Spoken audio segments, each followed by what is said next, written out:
Good afternoon guys! Nandito na naman ang inyong nanay, inyong Mommy Jane. So ngayon nandito kami sa Opa Restaurant kasi request ng mga girls na kakain daw kami kasi gutom daw sila. So nandito kami, it's just like a fast food chain pero healthy ang ang tinitinda nila. Kasi to a Greek restaurant. So nag-order kami ng calamari and siya, parang Greek platter. Meron siyang rice, salad, tapos chicken, kebab.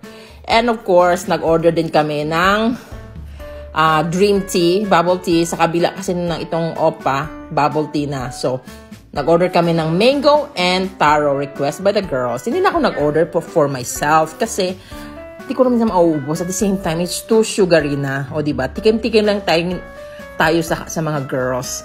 Diba? So, nandyan, sayaw-sayaw kami and everything. So, nagtatawanan ako ng mga girls.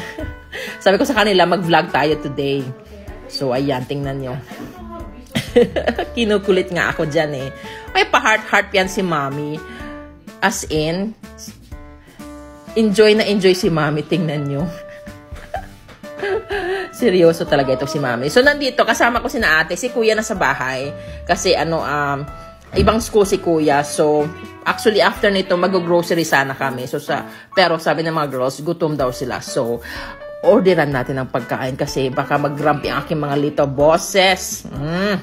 So, pati naman, of course, si Mommy kakain din. Seryoso silang. So, nandyan. So, tapos niyan, diretso na pupunta kami ng Walmart after. So, eto yung restaurant. Thank you so much for watching. Bye!